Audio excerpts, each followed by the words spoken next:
Hello, हो गया। देखिए, आज हम लोग पढ़ेंगे क्लास 12th का सेकंड पेपर मैराथन क्लास। और ये जो मैराथन क्लास है ये 60 नंबर का आपको बोर्ड एग्ज़ाम में देखने को मिलेंगे। ठीक है, तो यदि अभी तक आप हमारे चैनल पे नए हैं तो हमारे चैनल को ज़रूर सब्सक्राइब करें, बेल आइकन के बटन को दबा लीजिए ताकि आगे से आपको सारे वीडियो, सारे मैराथन क्लास प्रोवाइड होते रहें, सारे मैराथन क्लास मिलते रहें। तो चलिए, समय नहीं गवाएंगे, सीधे सीधे मैराथन क्लास पे आते हैं और मैराथन क्लास के कुछ टॉपिक समझते हैं कि कौन कौन से टॉपिक बोर्ड एग्जाम में ज़्यादा से ज़्यादा पूछे जाते हैं। ठीक है, तो ये इंग्लिश जो सेकंड पेपर है इससे 60 नंबर के बोर्ड एग्जाम में आते हैं। तो 60 नंबर में आता क्या है, जो आपको 2 नंबर का आता है वो आता क्या है, वो करेक्ट स्पेलिंग आता है, वो आता है करेक्ट स्पेलिंग। और अक्सर कर 10 स्पेलिंग है, अक्सर कर उन्हीं स्पेलिंगों में से आपको पूछ लेता है बोर्ड एग्जाम में करेक्ट स्पेलिंग करके।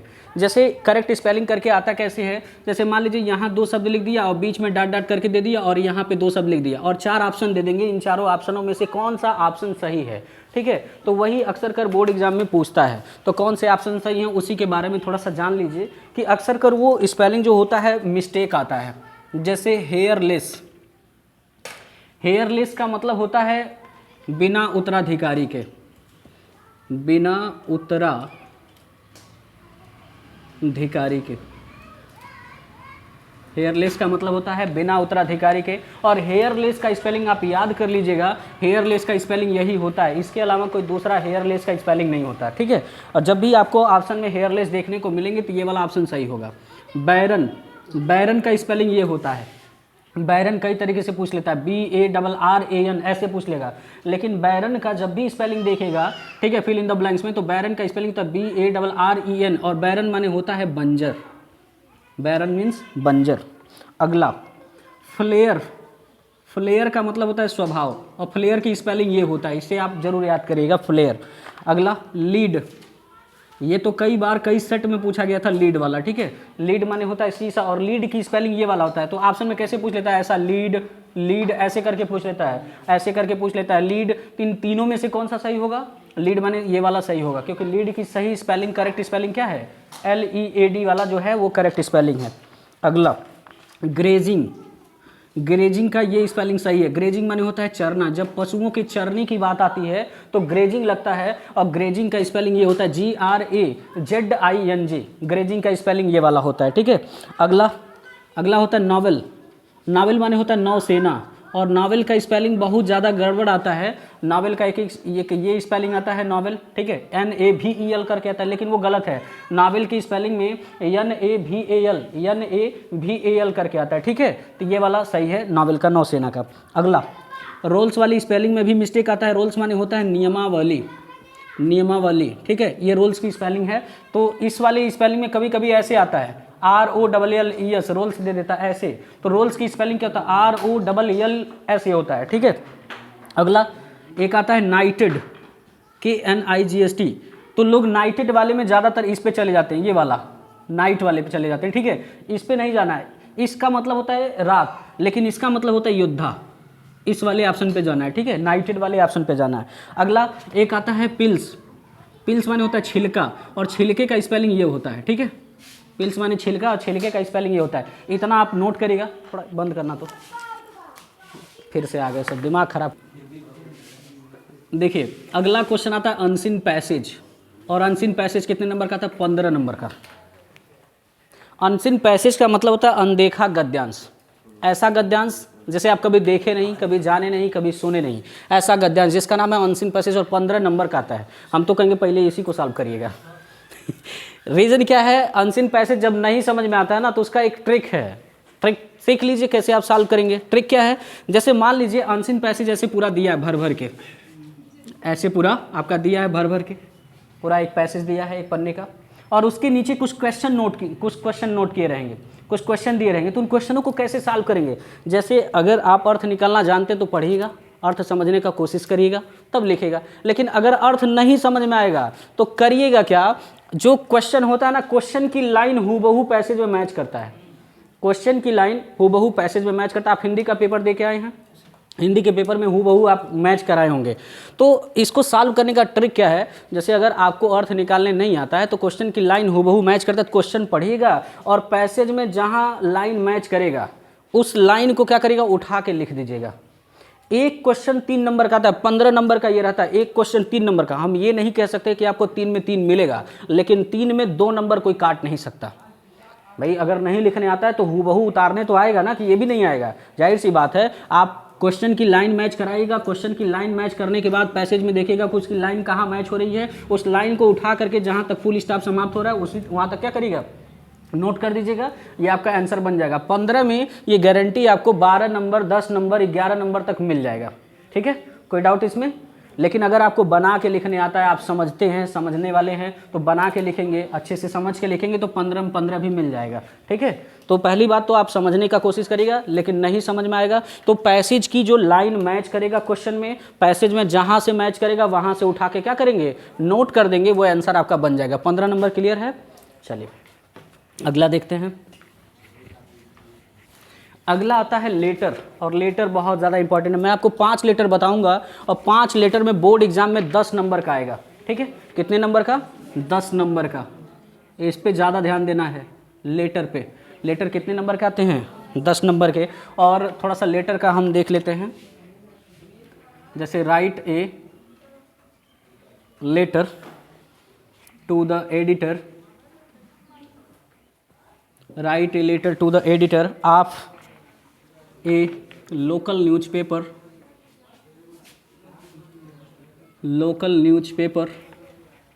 about the cleanliness of your city,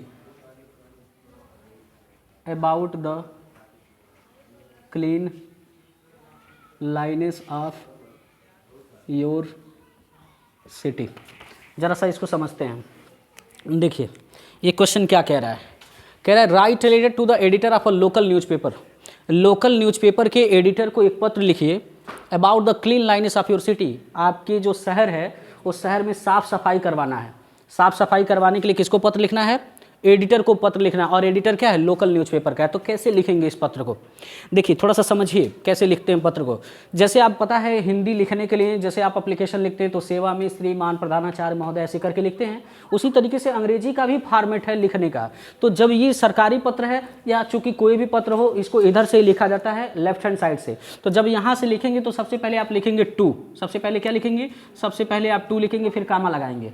to के बाद कामा लग गया, उसके बाद किसको लिखना है पत्र? एडिटर को लिखना है टू, या फिर लिखेंगे the editor, to the editor. अब किसी अखबार वाले को पत्र लिख रहे हैं तो अखबार वाला कहीं ना कहीं किसी ना किसी जिले, गोरखपुर चाहे XYZ किसी ना किसी जगह से तो बिलोंग करेगा ना। हमने लिख दिया टू द एडिटर, और ये एडिटर कहाँ का है? तो एडिटर मान लीजिए उसका एक पता लिख देंगे, भाई चौरी चौरा गोरखपुर XYZ जो भी आप पता लिखना चाहें तो यहाँ लिख दीजिए to the editor Chauri Chaura, ठीक है, गोरखपुर। इतना हो गया। अगर ये एडिटर आपका क्या है? ये एडिटर अगर सर है, चूंकि जेंट्स है तो सर लिखिएगा, लेडीज रहेगी तो मैडम नोट करिएगा। तो ये टू वाली जो लाइन आ रही है इसके नीचे आप क्या करेंगे? सर लिख देंगे। फिर ये जो लाइन है इसी के नीचे आप सब्जेक्ट लिखेंगे। सब्जेक्ट क्या लिखेंगे? सब्जेक्ट क्या लिखेंगे? Requesting to print my article in your local newspaper. क्या करेंगे? Requesting to print my article in your local newspaper. मेरे आर्टिकल जो मैं आपको लिख के दे रहा हूँ इसे आप क्या करिए? अपने लोकल न्यूज़पेपर में छापिए ताकि लोग जागरूक हों। ठीक है, ये सरकार तक बात पहुँचे। उसके बाद आप नीचे लिखना शुरू करेंगे। और मैं आपको बताता हूँ कि नीचे का 1-2 लाइन कॉमन होता है। कॉमन क्या होता है? आप ऐसे लिख सकते हैं, चूँकि पहले सब्जेक्ट जान लीजिए। ऐसे लिखेंगे requesting to print my article in your newspaper. ठीक है, ये आप नोट कर देंगे। Requesting to print my article in your newspaper, आपके अपने न्यूज़पेपर में मेरे आर्टिकल को छापने के लिए एक पत्र। तो उसके बाद आप नीचे आएंगे तो नीचे एक चीज़ कॉमन होता है। कॉमन क्या होता है? Respectfully I beg to say that. इतना किसी भी पत्र में आप चिपका सकते हैं। ठीक है, respectfully I beg to say that, इतना किसी भी पत्र में आप चिपका दीजिए, चलेगा। क्या है इसका मतलब? Respectfully I beg to say that का मतलब होता है निवेदन पूर्वक मैं आपसे कहना चाहता हूं। तो आप बताइएगा respectfully I beg to say that, निवेदन पूर्वक मैं आपसे कहना चाहता हूं कि मेरा नाम एक्स है, चाहे वाई है, जो भी है, क्योंकि पत्र में कभी अपना नाम नहीं लिखा जाता है। ठीक है, तो आप लिखेंगे कि मेरा नाम एक्स है, मैं इस गांव का निवासी हूं और मेरे गांव में जो है बहुत ज़्यादा गंदगी है, बहुत ज़्यादा गंदगी की समस्याएं उत्पन्न हो रही हैं, जैसे नाली से पानी बह रहा है, ठीक है, कचरा इधर उधर पूरे सड़क पर फैला हुआ है, लोगों को आने जाने में दिक्कत हो रही है, बहुत ज़्यादा बीमारी फैल रही है। तो मैं चाहता हूँ कि आप क्या करें, अपने अखबार में मेरे ये जो प्रॉब्लम है इसको आप अपने अखबार में छापें ताकि सरकार तक ये बात पहुँचे और मेरे गाँव की समस्या का समाधान हो सके। यदि आप अपने अखबार में मेरी बात को छापते हैं तो हम सभी ग्रामवासी आपके आभारी रहेंगे, इतना लिख देंगे। और फिर इतना लिखने के बाद नीचे आएंगे तो नीचे आप लिखेंगे योर्स फेथफुली, आपका विश्वसनीय। इसी वाली लाइन के नीचे जस्ट लिखेंगे, जब आपका पत्र समाप्त हो जाएगा तो लिखेंगे योर्स फेथफुली, यहाँ लिखेंगे योर्स फेथफुली। उसके बाद यहाँ लिखेंगे नेम XYZ, ठीक है। उसके बाद आप यहाँ एड्रेस लिखेंगे, पता अपना डाल देंगे कि पता विष्णुपुरा बाबू XYZ, जो भी आपका पता है। फिर उसके बाद नीचे आएंगे, इसके नीचे तो आप इसी के नीचे लिखेंगे डेटेड, दिनांक। और मैं आपको ऑलरेडी जब मैं पढ़ा रहा था तो बताया था कि दिनांक जब भी लिखा जाता है तो इंडियन स्टाइल में दिनांक नहीं लिखा जाता, या तो अमेरिकन स्टाइल में या तो इंग्लैंड स्टाइल में। तो डेटेड वाली लाइन को छोड़ देंगे और इसके नीचे वाली लाइन में आप क्या लिखेंगे, जैसे मान लीजिए आज का तारीख शायद 18 है, ठीक है। तो आप जो भी है मान लीजिए आप 18 फरवरी कर दीजिए, ठीक है, 18 फरवरी। और आपका वर्ष चल रहा है 2023, तो ऐसे नोट कर दीजिएगा 18 फरवरी 2023, ठीक है। 5 करिएगा, थोड़ा सा ध्यान दीजिए इस पर। एक दूसरा इंपॉर्टेंट लेटर है, कभी कभी बोर्ड एग्जाम में ये भी पूछ लेता है, ये बिजनेस लेटर है। और बिजनेस लेटर को कैसे समझेंगे, जब किसी ऐप से आप कोई सामान मंगाएंगे, बिजनेस से रिलेटेड बात आएगी तो वो बिजनेस लेटर है। और बिजनेस लेटर लिखने के तरीके अलग होते हैं। फॉर्मल इनफॉर्मल एक तरीके से लिखा जाता है, लेकिन बिजनेस, ये वाला जो लेटर है ये बिजनेस लेटर है। क्योंकि ये कह क्या रहा है पहले ही समझिए, कह रहा है ए television cabinet that you had ordered, आपने एक टेलीविजन ऑर्डर किया था किसी ऐप से, ऐप का नाम भी दिया होगा, फ्रॉम एमा फ्लिप ऐप था। जैसे मान लीजिए आप बहुत सारे ऐप चलाते हैं मोबाइल में, मीशो, शॉपसी, फ्लिपकार्ट, अमेजॉन चलाते हैं ना, तो ऐसे ऐप चलाते हैं, उनसे कुछ ऑर्डर करते हैं। तो हमने क्या किया, एमा फ्लिप से एक टेलीविज़न ऑर्डर किया। तो एन ऑनलाइन शॉपिंग, जो एमा फ्लिप का एक ऑनलाइन शॉपिंग वाला ऐप है, तो इससे मैंने एक ऑर्डर किया। तो वो जो ऑर्डर किया था टेलीविज़न, वो कैसे आ गया, डैमेज्ड आ गया। भाई जो सामान ऑर्डर किया था वो सही नहीं आया, कैसा आ गया, डैमेज आ गया। तो write a letter to register a complaint, उनको शिकायत पत्र भेजिए कि वो रजिस्टर करें। वाइल सीकिंग अ रिफंड और रिप्लेसमेंट, या तो आपको क्या करें, या तो आपको रिफंड वापस कर दें, उसका पैसा वापस कर दें जो आपने ऑर्डर किया, या तो उसका रिप्लेसमेंट वापस कर दें, रिप्लेसमेंट समझ रहे हैं ना, या तो उसको बदल करके दूसरा दे दें। अब देखिए, ऐसे पत्र जब लिखने हैं तो ऐसे पत्र को कैसे लिखा जाता है, थोड़ा सा इसको समझिए। ऐसे पत्र को लिखने के लिए अपना पता इधर, जिस कंपनी को लिख रहे हैं उसका पता इधर, फिर उसके बाद सब्जेक्ट, फिर उसके बाद जो अपना पता इधर। अब देखिए कई तरीके से शुरू हुआ, कैसे, आप अपना पता लिखेंगे इधर, तो आप लिखेंगे अपना वार्ड नंबर 4, ठीक है, वार्ड नंबर 4 हो गया। उसके बाद आप लिख देंगे हाउस नंबर 5, ठीक है। उसके बाद आप यहीं पे क्या करेंगे, यहीं पे आप एड्रेस डालेंगे, एड्रेस आपका पता। भाई आपका जो रिप्लेसमेंट चाहिए, चाहे उसका चाहे रिफंड चाहिए, तो आपके घर आएगा ना वो रिप्लेसमेंट करने के लिए, तो घर आएगा तो पता दिए रहेंगे तभी तो आएगा। तो यहाँ आप अपना एड्रेस लिखेंगे, एड्रेस आप डाल दीजिए। फिर उसके बाद यहाँ क्या करेंगे, डेटेड कर देंगे। और दिनांक मैंने तरीका भी बताया है, जैसे मान लीजिए आज का तारीख है 19 फरवरी 2023, तो ये नोट कर देंगे। उसके बाद जिसको पत्र लिखा जाता है, लिख किसको रहे हैं, एमा फ्लिप शॉपिंग ऐप को लिख रहे हैं, तो यहाँ आप इधर आएंगे, ये वाली जो लाइन आ रही है, ठीक है, इस लाइन को छोड़ करके इसकी नीचे वाली लाइन में आप लिखना शुरू करेंगे। तो यहाँ लिखेंगे एमा फ्लिप, ठीक है, एमा फ्लिप। और इसका भी आप पता डाल देंगे अपने मन से, वार्ड नंबर XYZ, ठीक है। उसके बाद एक जगह का नाम दे देंगे हैदराबाद, ठीक है, हैदराबाद चाहे जहाँ से भी ये जुड़ा होगा, ठीक है। उसके बाद आप जब इतना लिख देंगे तो फिर इसके नीचे ही आप लिखेंगे क्या, इसके नीचे आप लिखेंगे इधर सर, ठीक है, ओह सॉरी, इधर लिखेंगे आप क्या, सर। और सर लिखने के बाद यहाँ जस्ट कामा देंगे। तो फिर इसके बाद क्या लिखेंगे, सब्जेक्ट में क्या लिखेंगे, requesting to change my television, या रिक्वेस्टिंग फॉर द रिप्लेसमेंट के लिए एक प्रार्थना पत्र, इतना डाल देंगे। तो उसके बाद आप नीचे आएंगे तो आप अपना नाम बताएंगे कि मेरा नाम ये है, XYZ मेरा नाम है, ठीक है। मैं आपके ऐप से एक ऑनलाइन टीवी मंगाया था, टीवी आया लेकिन वह डैमेज कंडीशन में आ गया, ठीक है, और डैमेज कंडीशन में आ गया। तो सर मैं चाहता हूं कि आप यह जो टीवी मेरे पास भेजे हैं, या तो आप इसका रिफंड वापस कर दीजिए, या तो पैसा वापस कर दीजिए, या तो इसका रिप्लेसमेंट कर दीजिए, या तो इसको बदल करके नया भेज दीजिए, ठीक है। यदि आप ऐसा करते हैं तो हम आपके आभारी रहेंगे। और फिर नीचे आएंगे तो यहाँ नोट करेंगे क्या, yours faithfully name XYZ, clear. बंद करिए। तो देखिए अगला जो क्वेश्चन आता है वो क्या आता है, write letter to an English daily making a plea to the common people to switch over to solar energy to conserve electricity so that the city would not have to suffer long power cuts due to overloading of electricity means। क्या रहा है, write a letter to an English daily, एक English अखबार वाले को पत्र लिखना है, उससे रिक्वेस्ट करना है कि कॉमन लोगों के प्रति, to switch over to solar energy, क्या करें वो सोलर एनर्जी का इस्तेमाल करें। टू कंजर्व इलेक्ट्रिसिटी, विद्युत को खपत जो हो रहा है वो ज़्यादा हो रहा है, इस वजह से लोग क्या करें सोलर एनर्जी, सोलर पैनल लगवाएं, ठीक है, जिससे सिटी को जो है ये जो लाइट कटता है ना, लाइट भगता है, उससे जो है उसकी समस्याओं से समाधान मिल सके। तो कैसे आप नोट करेंगे इसको, देखिए फिर से समझ लीजिए कि एक इंग्लिश अखबार वाले को पत्र लिखना है कि वो अपने अखबार में छापे कि लोग क्या करें सोलर पैनल का इस्तेमाल करें, ताकि ये जो इलेक्ट्रिसिटी की जो खपत है वो कम हो जाए, क्योंकि विद्युत की खपत ज़्यादा होता है, आप देखते हैं शट डाउन भी होता है, इलेक्ट्रिसिटी कट होता है ना, एक एक दो दो घंटे के लिए भग जाता है, तो ये कम हो जाए।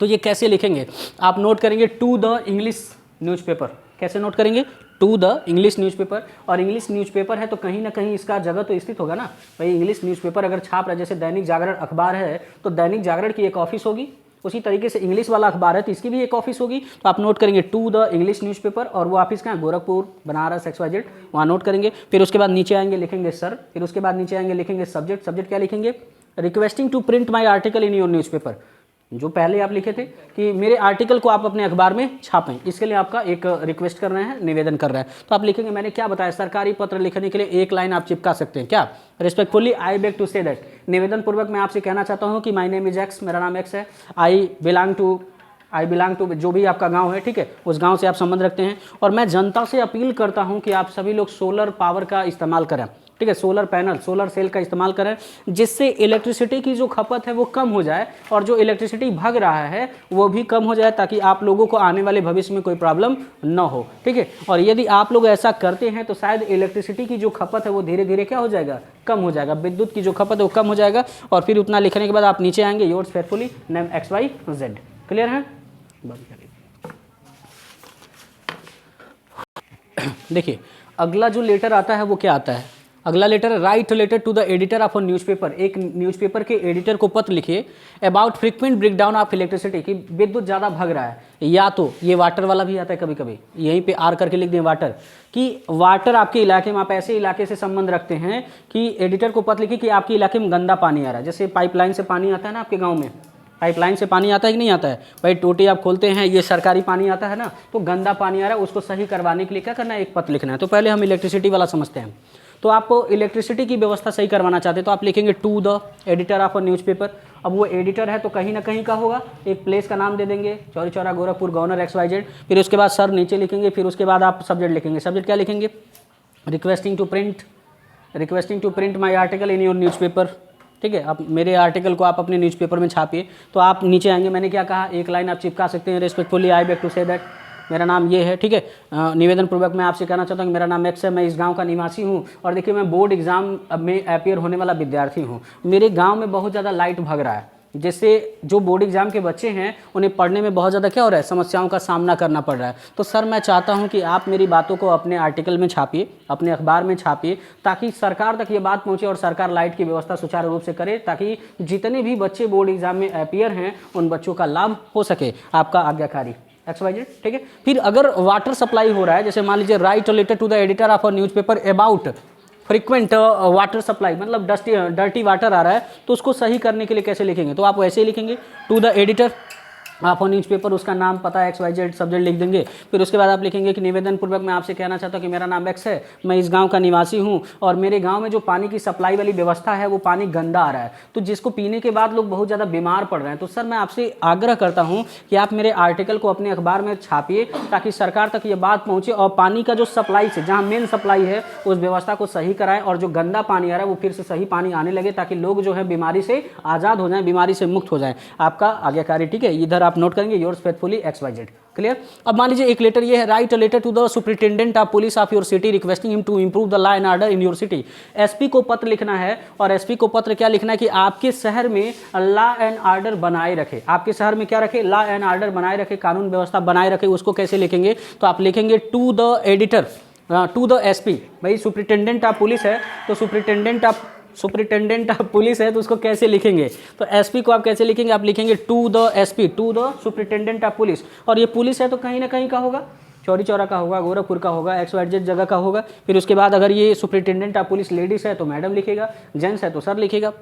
उसके बाद रिक्वेस्ट करेंगे, रिक्वेस्ट क्या करेंगे, requesting to improve law and order in my city, मेरे शहर में कानून व्यवस्था बनाए रखने के लिए एक आपसे निवेदन पत्र। आप अपना नाम बताएंगे, requestfully I beg to say that, निवेदन पूर्वक मैं आपसे कहना चाहता हूँ कि मेरा नाम एक्स है, मैं इस गाँव का विद्यार्थी हूँ और मेरे गाँव में, मैं इस गाँव का निवासी हूँ, मेरे गाँव में जो है, जो मेरे गांव में बहुत सारे पियक्कड़ हैं जो दारू पीते हैं, ठीक है पियक्कड़ समझ में, जो दारू पीते हैं, दारू पीने के बाद वो क्या करते हैं, अपशब्द का इस्तेमाल करते हैं, बच्चियों का आना जाना दूर, मतलब क्या करते हैं, बच्चियों की आना जाना जो है एकदम समझिए कि ख़राब कर दिए हैं। तो मैं चाहता हूं कि सर आप हमारे गांव में जो है लॉ एंड ऑर्डर बनाएं, ताकि हमारे गांव की जितने भी बच्चे हैं, जितनी भी बच्चियां हैं, उनको दुविधा न हो। और यदि आप हमारे गांव में लॉ एंड ऑर्डर बनाते हैं तो हम सब गांववासी आपके क्या रहेंगे, आभारी रहेंगे। फिर इसके नीचे आएंगे, योर्स फेथफुली आप लिखेंगे, अपना नाम बता देंगे, फिर उसके नीचे आप डेटेड कर देंगे। क्लियर, बंद करिए। देखिए होमोफोन्स आता है 2 नंबर का। होमोफोन्स क्या होता है, समानार्थी शब्द, जिसके समान अर्थ मिलते हैं उसी को हम होमोफोन्स कहते हैं। ऐसे होमोफोन्स आता है 2 नंबर का, ठीक है। तो 2 नंबर में आता क्या, जैसे मान लीजिए दिया पेन पेन, इन दोनों का अर्थ क्या है और इसका अपने शब्दों में वाक्य प्रयोग करने के लिए आता है। तो ये जो पेन है और इसका अर्थ भी समझते रहिए, पेन माने होता है दर्द, और इस पेन का मतलब होता है कांच की खिड़की, शीशे का खिड़की, ठीक है, कांच की खिड़की। तो दोनों का अर्थ अपने शब्दों में वाक्य प्रयोग करना है। जैसे मान लीजिए पेन से वाक्य प्रयोग बनाना है, जैसे मैं कह दूं I am feeling sweet pain, मैं मीठा दर्द महसूस कर रहा हूँ, ठीक है। वैसे मीठा तीखा कुछ होता नहीं है, लेकिन एक एग्जाम्पल है, मैं मीठा दर्द महसूस कर रहा हूँ। ये पेन आपको समझ में आ गया, पेन क्या है, पेन क्या है, पेन माने होता है दर्द, बात समझ रहे हैं, पेन माने दर्द और पेन माने कांच की खिड़की। तो इसी से अपना एक वाक्य प्रयोग बना रहता है, सेंटेंस बना रहता है। अगला है एडेप्ट और एडेप्ट। तो एडेप्ट का मतलब होता है आपका अनुकूल बनाना, और एडेप्ट का मतलब होता है निपुण करना। एडेप्ट माने अनुकूल बनाना और एडेप्ट मतलब निपुण करना। बार्न माने होता है जन्म, बार्न माने जन्म, और बार्न माने, इस बार्न का मतलब होता है जनित। अगला है चेक। चेक जो आपका जानते हैं, चेक माने जांच करना, किसी कॉपी की जांच करना, कहते हैं ना सर चेक कर दीजिए मेरी कॉपी, तो इस चेक का मतलब होता है जांच करना। और इस चेक का मतलब होता है बैंक का चेक। बैंक में जो चेक नहीं चलता है, अपना पैसा वैसा भजाने के लिए आप चेक एक सिग्नेचर करते हैं, चेक बनाते हैं, तो इस चेक का मतलब होता है बैंक का चेक। अंपायर, अंपायर और एम्पायर। अंपायर आप जैसे क्रिकेट खेलते होंगे, तो क्रिकेट खेलने में जो एक अंपायर होता है, जो आउट देता है, नॉट आउट देता है, 6-4 का वो इंडिकेशन करता है, वो अंपायर होता है। और एम्पायर का मतलब होता है साम्राज्य। जैसे एक राजा है और राजा का जो साम्राज्य, उसे एम्पायर कहते हैं, ठीक है। जैसे आप केजीएफ फिल्म देखे होंगे, केजीएफ फिल्म में एक एम्पायर बसाता है वो केजीएफ, ठीक है, तो वो एम्पायर होता है। अंपायर जो निर्णय देता है, निर्णायक होता है। अफेक्ट और इफेक्ट। अफेक्ट माने क्या होता है आपका, अफेक्ट माने होता है प्रभाव, प्रभाव डालना, ठीक है, और इफेक्ट माने होता है परिणाम। अफेक्ट माने प्रभाव डालना और इफेक्ट माने होता है रिजल्ट, परिणाम डालना। कैरियर, कैरियर और कैरियर, ये देखिएगा कैरियर जो है, इस कैरियर का मतलब होता है जीवन। और इस कैरियर आप देखिएगा, बस उस देखिएगा तो बस के ऊपर लिखा रहता है गुड्स कैरियर, सामान ढोने वाला। किसी भी बस के ऊपर देखिएगा तो बस के ऊपर एक बैनर बना के लिखे रहते हैं गुड्स कैरियर, सामान ढोने वाला। तो इस कैरियर का मतलब होता है ढोने वाला और इस कैरियर का मतलब होता है जीवन। अगला ओर, ओर, इस ओर का मतलब होता है चप्पू। चप्पू क्या होता है, जो नाव, पतवार समझते हैं, पतवार जैसे नाव लोग चलाते हैं, एक पतवार होता है ऐसे खेने के लिए, तो इसका मतलब होता है पतवार। और इसका मतलब होता है अयस्क। आप शायद साइंस का लैंग्वेज है ये अयस्क, अभ्रक अयस्क पता नहीं पढ़े होंगे ना साइंस में, तो इसका मतलब होता है अयस्क और इसका मतलब होता है पतवार। अल्टर, अल्टर, एक अल्टर का मतलब होता है, कहते हैं ना निराला अल्टर है हुका, अल्टर मतलब होता है पागल। और इस अल्टर का मतलब होता है बलि, वेदी। वेदी समझते हैं ना, जैसे आप छठ उठ मनाते हैं, तो छठ बनाते हैं तो एक वेदी बनाते हैं, बनाते हैं कि नहीं बनाते हैं, तो इसका मतलब होता है बलि, वेदी, और इसका मतलब क्या होता है पागल। अगला बर्थ, बर्थ, इस बर्थ का मतलब होता है जन्म और इस बर्थ का मतलब होता है रेलगाड़ी का डिब्बा।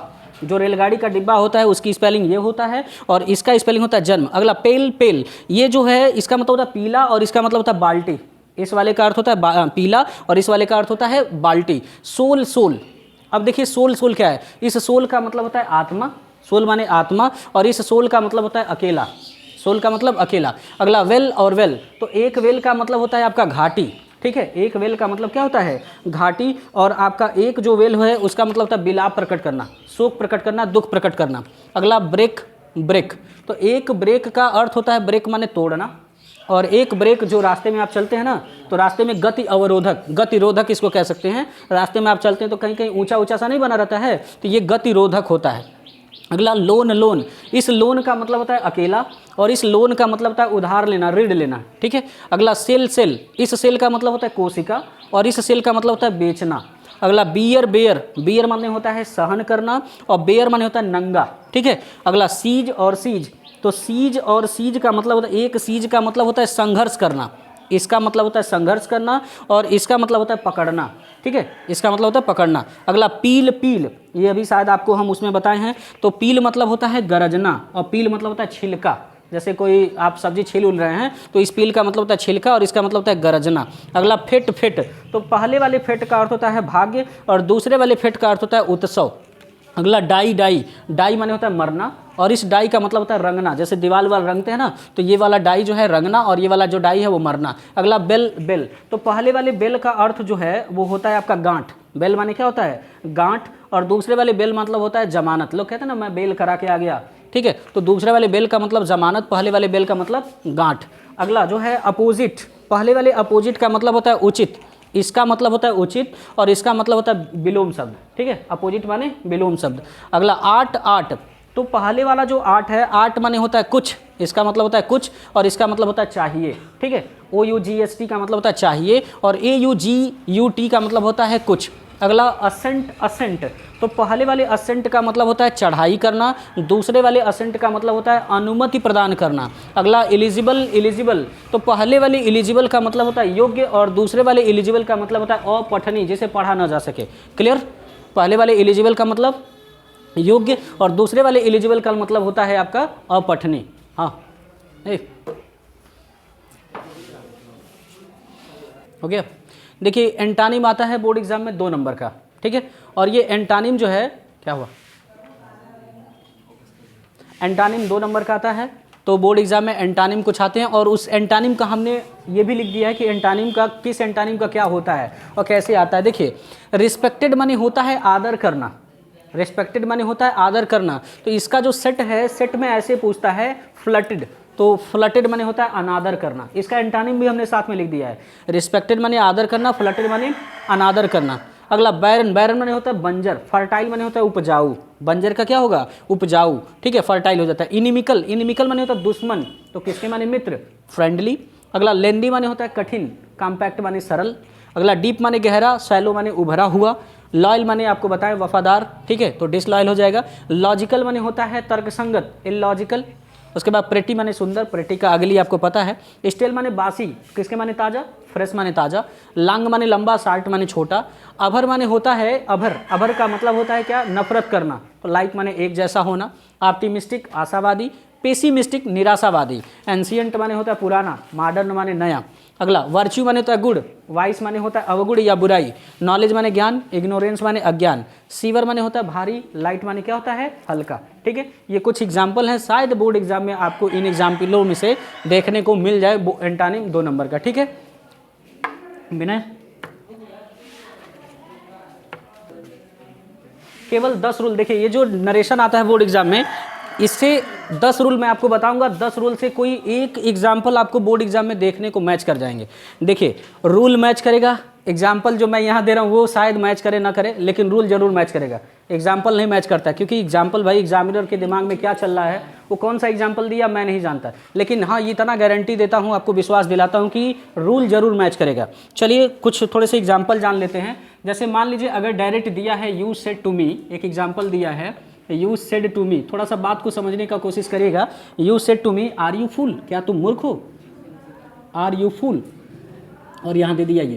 तो अब थोड़ा सा बात हमारा समझिए, ये एग्जाम्पल क्या है? यू सेड टू मी, तुमने हमसे कहा आर यू फूल, क्या तुम मूर्ख हो? तो इसमें आपको 2 बातें ध्यान देना है, क्या? चूंकि ध्यान देने वाली बातें समझिए। जब भी रिपोर्टेड स्पीच में क्वेश्चन मार्क का प्रयोग हो गया, जब भी रिपोर्टेड स्पीच में क्वेश्चन मार्क का प्रयोग होगा, तो आप याद रख लीजिए, आफ्ताब सर बताए थे सेड टू को आस्क्ड में बदलना है। किस में बदलना है? आस्क्ड में। कब बदलना है? जब यहाँ पे क्वेश्चन मार्क आएगा, ठीक है। तो यू, अब ये सेड टू किस में बदल देंगे? आस्क्ड में। कामा इन्वर्टेड कामा हटाएंगे, मी लगा, ठीक है। अब कामा इन्वर्टेड कामा हटाएंगे, तो अगर यहाँ पर एक बात और समझ लीजिए, अगर यहाँ पे कोई क्वेश्चन वर्ड नहीं यूज हुआ तो आप इफ लगाएंगे। क्या लगाएंगे? इफ लगाएंगे। उसके बाद देखिए यू है ना, तो आपको एक रूल पता होना चाहिए सन वाला, ठीक है, 1 2 3, ठीक है, ये पता होना चाहिए। ये पता क्या कहता है कि यदि ये आपका रिपोर्टेड स्पीच है और ये आपका रिपोर्टिंग वर्ब है, ठीक है। अगर रिपोर्टेड स्पीच में फर्स्ट पर्सन के प्रोनाउन का प्रयोग होता है तो रिपोर्टिंग वर्ब के सब्जेक्ट के अनुसार बदलता है। अगर रिपोर्टेड स्पीच में सेकंड पर्सन के प्रोनाउन का प्रयोग होता है तो रिपोर्टिंग वर्ब के ऑब्जेक्ट के अनुसार बदलता है। और अगर रिपोर्टेड स्पीच में जो है थर्ड पर्सन का प्रोनाउन होता है तो रिपोर्टिंग वर्ब में नो चेंज होता है, वो बदलता ही नहीं है, ठीक है, ये आपको पता होगा। अब देखिए ये यू क्या है? सेकंड पर्सन का प्रोनाउन है, और सेकंड पर्सन का प्रोनाउन है, तो सेकंड पर्सन का प्रोनाउन रिपोर्टिंग वर्ब के किसके अनुसार बनेगा, ऑब्जेक्ट के अनुसार। और ये आपका रिपोर्टिंग वर्ब है, रिपोर्टिंग वर्ब का ऑब्जेक्ट क्या है, मी। तो मी जो है, मी का चूंकि ये सब्जेक्टिव केस है तो इसका जो सब्जेक्टिव केस होगा क्या हो जाएगा, आई। अब यह देखिए टेंस बदलना है, तो ये सिंपल प्रेजेंट में तो सिंपल पास्ट में जाएगा, क्योंकि जितना प्रेजेंट में उतना पास्ट में जाएगा, ठीक है। तो ये प्रेजेंट सिंपल में है तो आई के साथ क्या लगता है, वाज, आई वाज। और यहाँ फुल है तो फुल लिख दीजिए और ये क्वेश्चन मार्क हटा दीजिए, फुल स्टॉप बन गया। कोई डाउट, ठीक है। दूसरा एग्जाम्पल समझते हैं, ये एग्जाम्पल एक क्लियर हो गया। ये एक एग्जाम्पल, 10 एग्जाम्पल मैं आपको बताऊंगा, उन्हीं 10 एग्जाम्पलों में से बोर्ड एग्जाम में कोई एक एग्जाम्पल, कोई एक टाइप का एग्जाम्पल मैच करेगा। जैसे दूसरा देखिए, अब दूसरा इसी से रिलेटेड समझ लीजिए, कह दिया सी सेड टू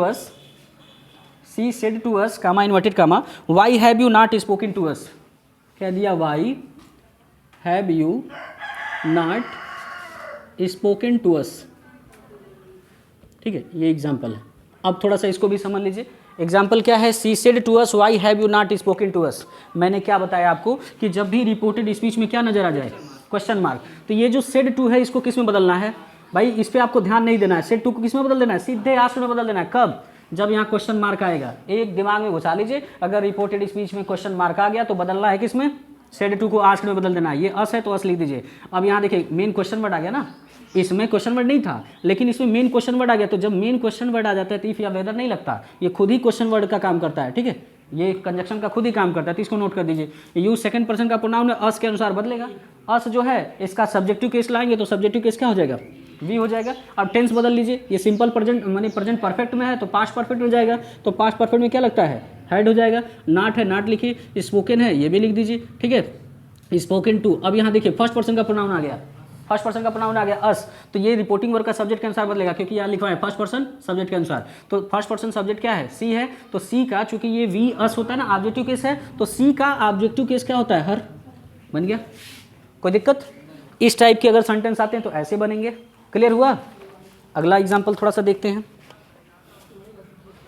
अगला और सबसे इंपॉर्टेंट, पूरे डायरेक्ट इनडायरेक्ट का सबसे इंपॉर्टेंट, 99% उम्मीद है कि इस एग्जाम्पल से कोई एक एग्जाम्पल जरूर देखने को मिलेगा। 99% इस एग्जाम्पल को और बेहतर तरीके से समझिएगा। नहीं समझ में आएगा तो बता दीजिएगा। सी सेड टू मी, ठीक है। एग्जाम्पल क्या है, do not quarrel with your sister. इस एग्जाम्पल से रिलेटेड आपको बोर्ड एग्जाम में देखने को मैच करेंगे लगभग, ठीक है। देखिए क्या है, ये कह रहा है कि she said to me do not quarrel with your sister. उसने मुझसे कहा कि अपनी बहन के साथ झगड़ा मत करो। एक बात याद रखिए, पहले थोड़ा सा ध्यान से समझिए। एक बात याद रखिए कि अगर रिपोर्टेड स्पीच में कहीं भी आपको डू नॉट नजर आ जाए, क्या नजर आ जाए, डू नॉट नजर आ जाए, तो दिमाग में घुसा लीजिए कि सेड टू को बदलना है फार बेड में। किस में बदलना है, फार बेड में। तो सी है तो सी लिख दीजिए, ये सेड टू बदल जाएगा किस में, सी फार बेड मी। अब यहाँ देखिए कामा इन्वर्टेड कामा हटा, तो ये डू नॉट को बदल दिया फार बेड में, तो ये यहाँ से कैंसिल हो गया। ये फर्स्ट पर्सन है, इससे पहले टू लगा देना है। क्या करना है, रिपोर्टेड स्पीच में आए वर्ब की फर्स्ट फॉर्म से पहले टू लगता है। उसके बाद क्वेरल है तो आप यहाँ क्वेरल नोट करिएगा, क्वेरल विथ। अब यहाँ देखिए योर सेकंड पर्सन का प्रोनाउन है ना, सेकंड पर्सन का प्रोनाउन है पॉजेसिव केस में, तो मी के अनुसार बदलेगा। तो मी का पॉजेसिव केस होता है माई, और ये सिस्टर है तो सिस्टर आपका रहेगा बस फुल स्टॉप। क्लियर। कब, जब भी रिपोर्टेड स्पीच में डू नॉट का प्रयोग होगा, रिपोर्टिंग वर्ब सेड टू को फॉरवर्ड में बदलिएगा, रिपोर्टेड स्पीच से डू नॉट को हटा दीजिएगा, वर्ब की फर्स्ट फॉर्म से पहले टू लगाइएगा, और प्रोनाउन में जो चेंजिंग होगा वो अपने हिसाब से चेंज कर लीजिएगा। ठीक है, कोई दिक्कत, नोट हो गया। पॉज करिए, थोड़ा सा रोकिए। देखिए अगला एग्जाम्पल है, दे सेड टू अस, उन्होंने हमसे कहा, we can not quite happy in this life, हम इस लाइफ में हैप्पी नहीं रह सकते।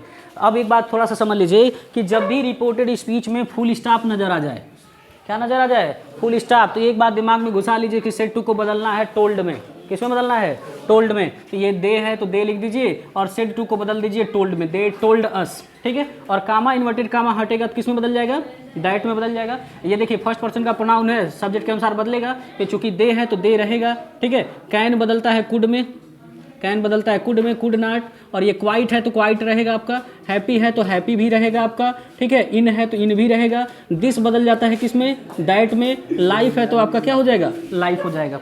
क्लियर। क्या करना है, जब भी रिपोर्टेड स्पीच में फुल स्टॉप नजर आए तो रिपोर्टिंग वर्ब सेड टू को किस में बदलना है, टोल्ड में बदलना है, कामा इन्वर्टेड कामा को हटाना है, दैट लगाना है। ये फर्स्ट फॉर्म है वर्ब की, प्रोनाउन का, जैसे फर्स्ट पर्सन का प्रोनाउन है तो सब्जेक्ट के अनुसार बदला, तो दे का सब्जेक्ट के दे होता है, कैन को बदलते हैं कुड में, ठीक है। उसके बाद दिस को बदलते हैं किस में, दैट में बदलते हैं, ठीक है। अगला एग्जाम्पल देखिए, एक और इम्पॉर्टेंट एग्जाम्पल आ रहा है, और ये he said to me comma inverted comma please help me, please help me. ये देखिए he said to me please help me. अब देखिए आप थोड़ा सा ध्यान दीजिए, कह रहा है he said to me please help me, उसने मुझसे कहा कृपया मेरी मदद करो। अब आप कहेंगे सर यहाँ भी फुल स्टॉप आ गया, तो क्या हम यहाँ सेड को टोल में बदल देंगे? नहीं, जब भी रिपोर्टेड स्पीच में प्लीज नजर आ जाए, प्लीज नजर आ जाए तो सेड टू को बदल लिएगा रिक्वेस्टेड में। किस में बदलिएगा? रिक्वेस्टेड में। तो ही है तो ही रहेगा, और सेड टू को किस में बदलेंगे? ही रिक्वेस्टेड मी। और जब इसको आप रिक्वेस्टेड में बदल दिए तो यहाँ से प्लीज कैंसिल हो गया, प्लीज कैंसिल हो गया, तो वर्ब की फर्स्ट फॉर्म से पहले क्या लिखेंगे? टू लिख देंगे। हेल्प है तो हेल्प रहेगा, ये प्रोनाउन फर्स्ट पर्सन का प्रोनाउन है, ऑब्जेक्टिव केस में तो ही के अनुसार बदलेगा, तो ही का ऑब्जेक्टिव केस क्या हो जाता है? हिम हो जाता है, ठीक है। जब भी रिपोर्टेड स्पीच में प्लीज शब्द नजर आएगा तो रिपोर्टिंग वर्ब सेड टू को किस में बदलिएगा? रिक्वेस्टेड में। यहाँ से प्लीज शब्द को हटा दीजिएगा, वर्ब की फर्स्ट फॉर्म से पहले टू लगाइएगा, और प्रोनाउन में जैसे चेंजिंग करना होता है वो ऐसे आप चेंजिंग कर लीजिएगा, ठीक है। अगला देखिए, he said to us thank you for the water, thank you for the water. ये एक एग्जाम्पल है। He said to us thank you for the water, उसने मुझसे कहा पानी के लिए धन्यवाद। He said to us thank you for the water, ये एग्जाम्पल है। अब देखिए जब भी रिपोर्टेड स्पीच में थैंक यू शब्द आ जाए, क्या आ जाए? थैंक यू शब्द आ जाए, तो ये जो रिपोर्टिंग वर्ब सेड टू है इसको किस में बदलेंगे? थैंक्ड में। ही थैंक्ड अस, क्लियर। अब यहाँ से थैंक यू शब्द हट गया, क्योंकि थैंक यू शब्द को हमने किस में बदल दिया? थैंक्ड में। ही थैंक्ड अस, ठीक है। और बाद वाले पार्ट को लिख दीजिए, he thanked us for the water, he thanked us for the water, clear. आगे देख लीजिए,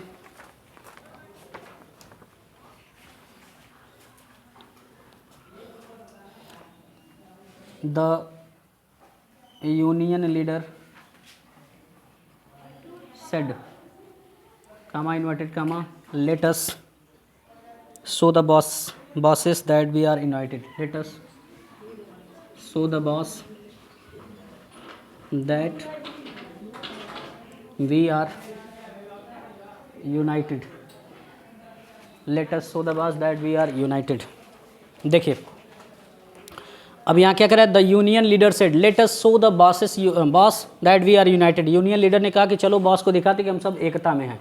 अब यहाँ आपको ध्यान देना है कि जब भी रिपोर्टेड स्पीच में लेट अस का प्रयोग होता है, तो लेट अस का प्रयोग होता है तो यहाँ सेड को किस में बदलते हैं? या तो प्रपोज्ड में या तो सजेस्टेड में, या तो प्रपोज्ड में या तो सजेस्टेड में बदलते हैं। कब? जब यहाँ लेट अस नजर आएगा, ठीक है। लेट अस नजर आएगा तो सजेस्टेड में बदल दीजिएगा। तो द यूनियन लीडर क्या हो जाएगा? सजेस्टेड, सजेस्टेड, कामा इन्वर्टेड कामा हटेगा, क्या लग जाएगा? दैट लग जाएगा। अब यहाँ जो लेट अस है या तो इसको दे शुड में बदलते हैं या तो बी शुड में। तो दे शुड में कब बदलता है? दे शुड में तब बदलता है जब पहला वाला जो सब्जेक्ट है वो फर्स्ट पर्सन का हो और दूसरा वाला जो है वो किसी और का हो। लेकिन अगर पहला वाला थर्ड पर्सन में आए, दूसरे वाला भी थर्ड पर्सन में आए, तो इसको वी शुड में बदल देते हैं। तो यहाँ लिख देंगे वी शुड, क्योंकि ये यूनियन लीडर है तो ये थर्ड पर्सन में आता है, वी शुड हो गया। So the boss is that, ये वी है, यहाँ देखिए इसको नोट कर देंगे, सो द बॉस दैट। अब देखिए बी है ना, तो बी फर्स्ट पर्सन का प्रोनाउन है और यूनियन लीडर के अनुसार बदलेगा। तो यूनियन लीडर जेंट्स है, ठीक है, लेडीज भी हो सकती है। अगर जेंट्स मान के बनाएंगे तो ही लिख दीजिएगा, ही। और यहाँ देखिए आर है तो यहाँ क्या हो जाएगा? वाज यूनाइटेड, ठीक है। बंद करिएगा, ध्यान दीजिए। ये क्या? He said may you have a happy journey, आपको भाई जर्नी के लिए शुभकामनाएं। अब देखिए यहाँ मे दिया है, ठीक है, और यहाँ पे एक्सक्लेमेशन मार्क है। वहाँ मे दे दिया, वहाँ एक्सक्लेमेशन मार्क दे दिया। तो आपको जब यहाँ मे दिया है ना और बात अच्छी हो ना, तो आपको कुछ नहीं करना, ये जो सेड है इसको बदल देना है विस्ड में। किसमें बदलना है? विस्ड में बदल देना है। कामा इन्वर्टेड कामा हटाना है, दैट लगा देना है। यू सेकंड पर्सन का प्रोनाउन है, यहाँ के अनुसार बदलेगा, तो फर्स्ट या थर्ड किसी भी पर्सन में बदल दीजिए। मान लीजिए हमने ही के अनुसार बदल दिया, तो मे को बदल दिया किसके अनुसार? मे बदल जाता है माइट में। हैव है तो हैव रहेगा, हैव हैप्पी जर्नी, यहाँ से नोट कर देंगे, यहाँ बन जाएगा फुल स्टॉप। क्लियर? एक और एग्जाम्पल है जो डायरेक्ट इनडायरेक्ट में बहुत ज़्यादा इंपॉर्टेंट रखता है और बार बार पूछा जाता है, ज़रा सा उसको भी देख लीजिए। उसने कहा, जैसे मान लीजिए एग्जाम्पल है, he said comma inverted comma good bye my friends.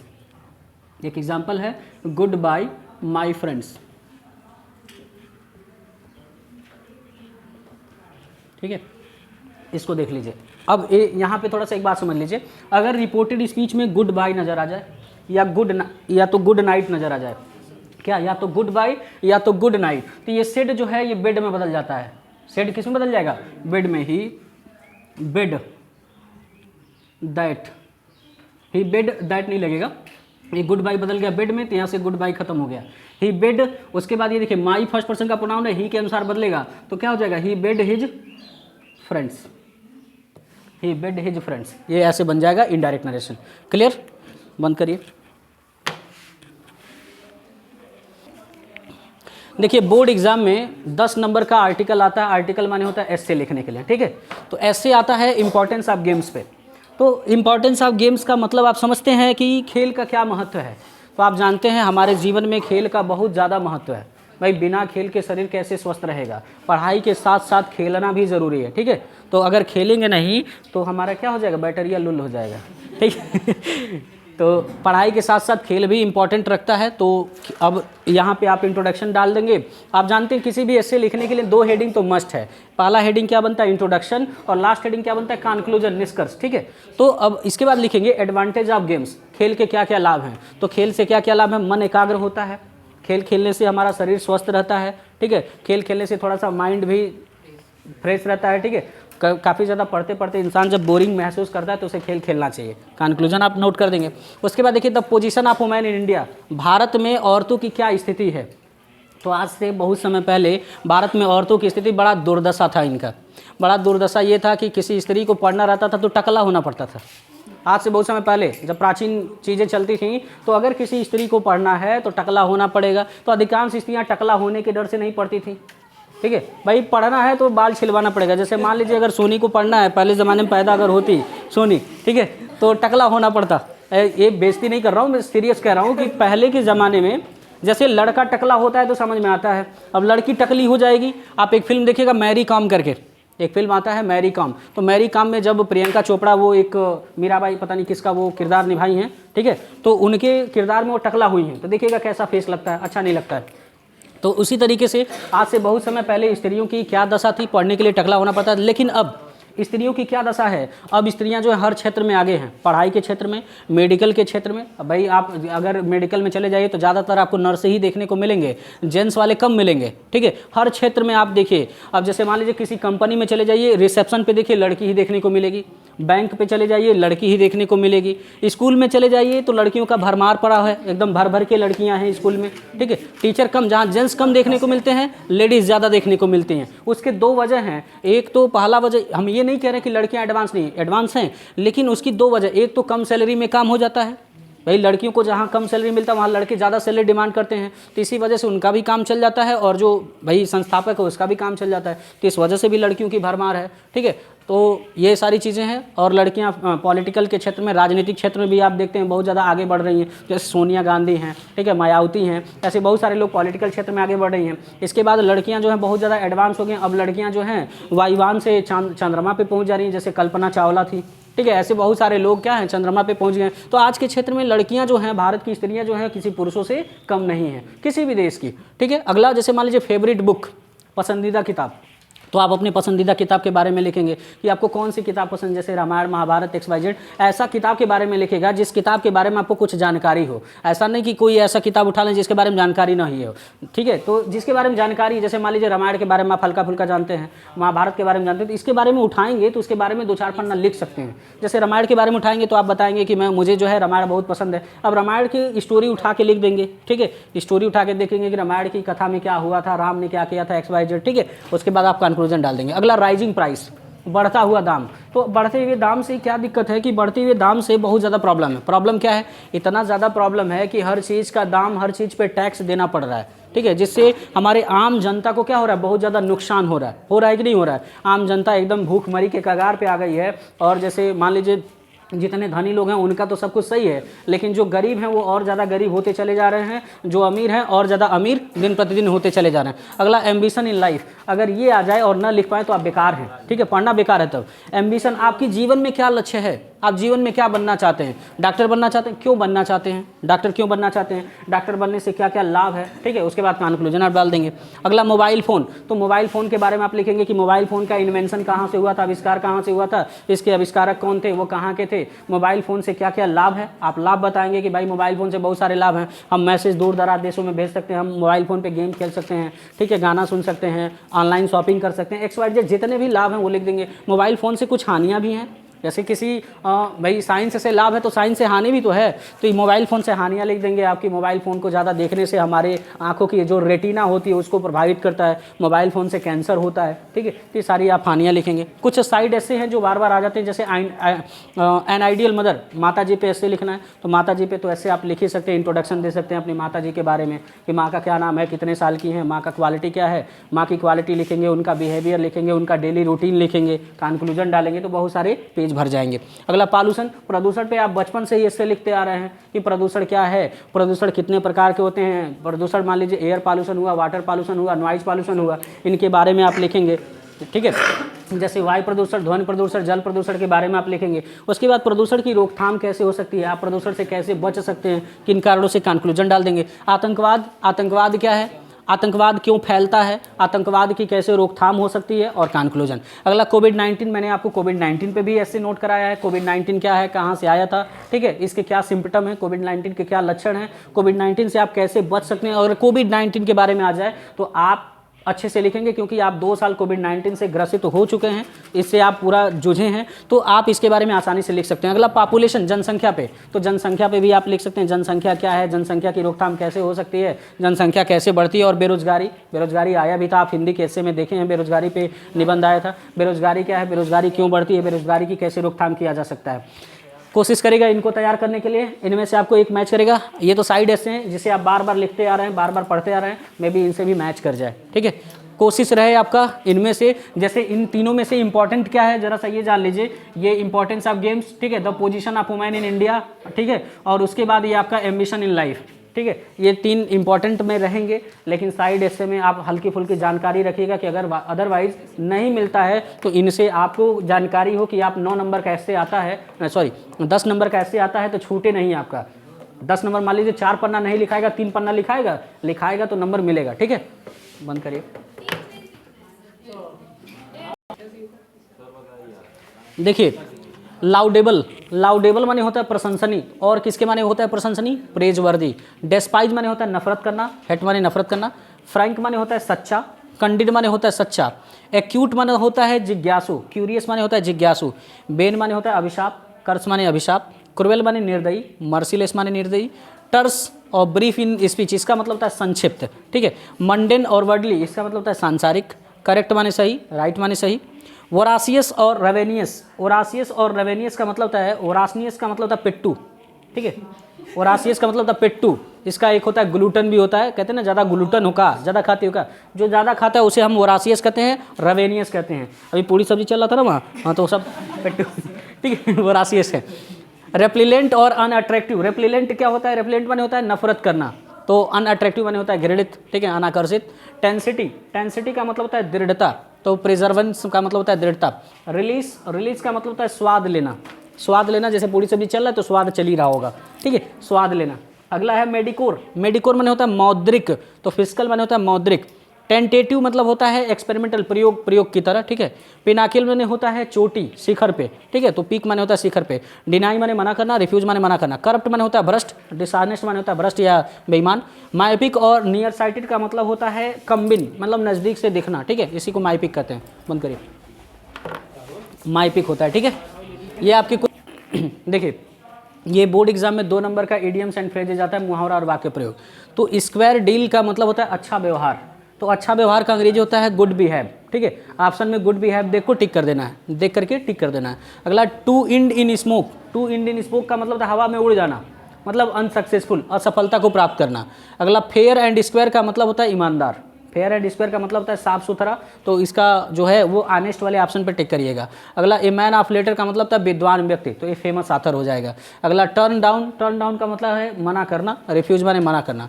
At large का मतलब होता है स्वतंत्र, ठीक है, तो फ्री माने होता है स्वतंत्र। अगला चाइल्ड्स प्ले का मतलब होता है आसान कार्य, तो वेरी इजी मतलब होता है आसान कार्य। अगला फेयर एंड प्ले का मतलब होता है साफ सुथरा, ऑनेस्टली माने साफ सुथरा ईमानदारी से। लुक आफ्टर का मतलब होता है देखभाल करना, टेक केयर ऑफ का मतलब होता है देखभाल करना। अगला ऑल इन ऑल का मतलब होता है सर्वे सर्वा, तो इसका होता है whole and soul, whole and soul माने होता है सर्वे सर्वा। अगला एट होम इन का मतलब होता है कुशल, तो स्किल्ड माने होता है कुशल। ब्रेक डाउन का मतलब होता है गलत होना, टू ग्रो रॉन्ग। अगला आउट ऑफ सार्ट का मतलब होता है खराब, तो खराब का होता है अनवेल। अगला क्रोकोडाइल टीयर का मतलब होता है, क्रोकोडाइल का मतलब दिखावे के आंसू, ठीक है, तो दिखावे के आंसू का सो फॉल्स टीयर, दिखावे के आंसू करना। अगला ये बोन ऑफ कंटेंशन का मतलब होता है झगड़ा करना, तो रीजन ऑफ क्वेरल झगड़े की जड़ होता है। पीक होल्स इन का मतलब होता है दोष निकालना, दोष ढूंढना, फाइंड फॉल्ट विद। अगला रन डाउन का मतलब होता है स्वास्थ्य खराब होना, to be in poor health. अगला है ऑन द वेन का मतलब होता है घटना, डिक्रीज होना, ठीक है। अगला एट अ स्टेज का मतलब होता है लगातार, लगातार का होता है कंटिन्यूसली। अगला ए फूल्स पैराडाइज का मतलब होता है मूर्खों की संगति में रहना, तो इसका ऑप्शन होगा to live in a state of enjoyment based on false beliefs और होप्स, मूर्खों की संगति में रहना। बंद करिए, हो गया। सिंथेसिस बोर्ड एग्जाम में 2 नंबर का आता है, और 2 नंबर के लिए आपको ज़्यादा नहीं ध्यान देना है, 2 नंबर के लिए 7-8 रूल आपको ध्यान देना है, सिंथेसिस क्लियर हो जाएगा। तो सिंथेसिस में एक कंपाउंड बनाने के लिए, सिंथेसिस में 3 चैप्टर होते हैं, सिंपल, कंपाउंड, कॉम्प्लेक्स। तो हम पहले कंपाउंड बनाने के लिए आपको बता रहे हैं। तो कंपाउंड बनाने के लिए एक सूत्र याद रख लीजिएगा, फैन बॉयज। सूत्र क्या है? फैन बॉयज, ये सूत्र आप याद रखिएगा, ठीक है। इससे आपका सिंथेसिस में कंपाउंड में आ जाएगा, तो आप बना सकते हैं। जैसे एफ से क्या होता है? एफ से होता है फार, ठीक है। ए से क्या होता है? एंड। एन से नाइदर नार, नाइदर नार, ठीक है। बी से क्या होगा? बट। ओ से क्या होगा? आर। वाई से क्या होगा? एट। एस से क्या होगा? सो, ठीक है। ये इतना कंजक्शन है, तो इसको याद रखना है कि कंपाउंड बनाने के लिए क्या एग्जाम्पल ध्यान देना है? फैन बॉयज का एग्जाम्पल ध्यान देना है। सपोज करिए कि आपके एग्जाम्पल में अगर आ जाए, कह दिया कि ईट मॉडरेटली फुल स्टार, और कह दिया you will fall sick, you will fall सिक, ये पहला एग्जाम्पल है। और यहाँ कह दिया कि इसको किस में बनाइए? कंपाउंड में बनाइए, ऐसे दे दिया ऑप्शन में, ठीक है। या एक और एग्जाम्पल देख लीजिए, चलिए एक ही एग्जाम्पल से समझते हैं, ठीक है। जैसे एक और एग्जाम्पल दे दिया, मान लीजिए कह दिया he is rich, he leads simple life, he leads simple life. और यहाँ कह दिया इसको बनाइए आप किस में? कंपाउंड में बनाइए। किस में बनाइए? कंपाउंड में बनाइए। थोड़ा सा ध्यान दीजिए, इसको अभी नोट कर लीजिएगा, थोड़ा सा ध्यान दीजिए। कह रहा है ईट मॉडरेटली, कंपाउंड बनाने के लिए एक सूत्र याद रखना है। सूत्र क्या है? Fan boys. अब फैन बॉयज आपको सूत्र याद है तो ये पूरा बन जाएगा। देखिए कह रहा है ईट मॉडरेटली, थोड़ा आराम से खाओ, यू विल फॉल सिक, नहीं बीमार हो जाओगे। थोड़ा आराम से खाओ, नहीं बीमार हो जाओगे, अन्यथा बीमार हो जाओगे। तो क्या हो जाएगा? ईट मॉडरेटली, थोड़ा आराम से खाओ, otherwise you will fall sick, or you will fall sick. थोड़ा आराम से खाओ, अन्यथा क्या हो जाओगे? बीमार हो जाओगे। तो इन दोनों के बीच में क्या ऐड करना था? आर ऐड करना था। क्लियर हुआ? दूसरा देखिए, ही रिच, ही इज रिच, वह धनी है।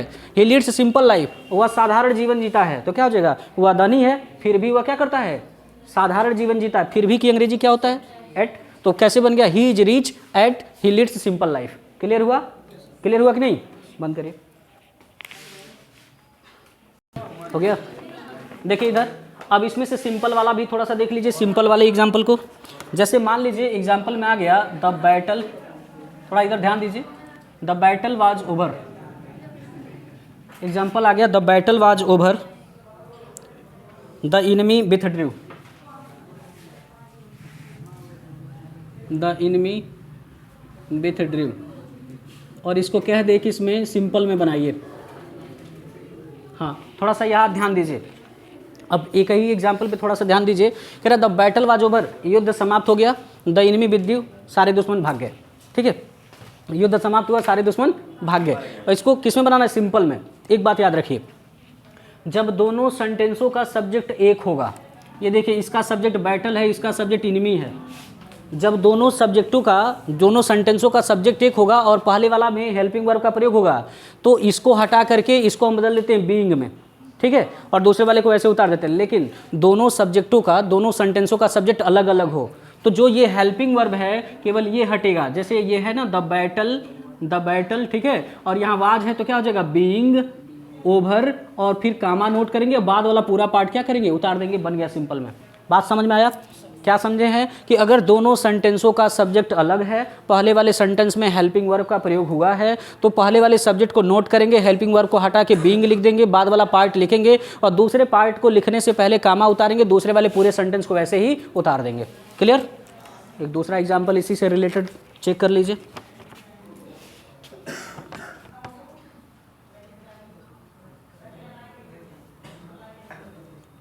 अगला है शी टूक medicine